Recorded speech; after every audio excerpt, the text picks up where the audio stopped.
Un traiteur bio, une nouvelle ligne de vêtements, un groupe d'activistes qui s'occupent d'immigration et des droits LGBT, voici quelques-unes des initiatives sociales qui fleurissent au Brésil. Recenser, décrire ces projets qui voient le jour loin des plages et des centres-villes, c'est l'intention de ce livre Génération Favela. Un livre illustré par Alexandre de Maio, passé par le journalisme et la bande dessinée.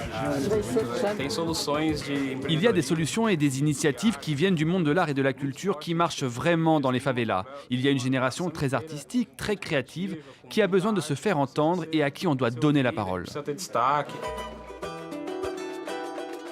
Hélène Saint-Gier et Marie Naudacher, deux journalistes françaises, réalisaient des reportages dans les favelas. Au-delà de la violence, de la corruption, des inégalités sociales, elles ont voulu raconter l'esprit d'entreprise qui règne dans ces communautés.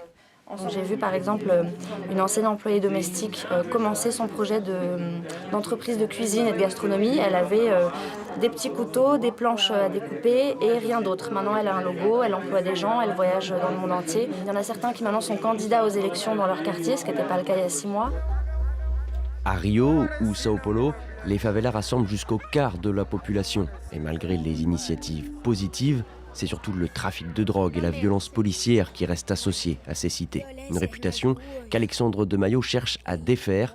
Exemple, son travail avec des musiciens locaux.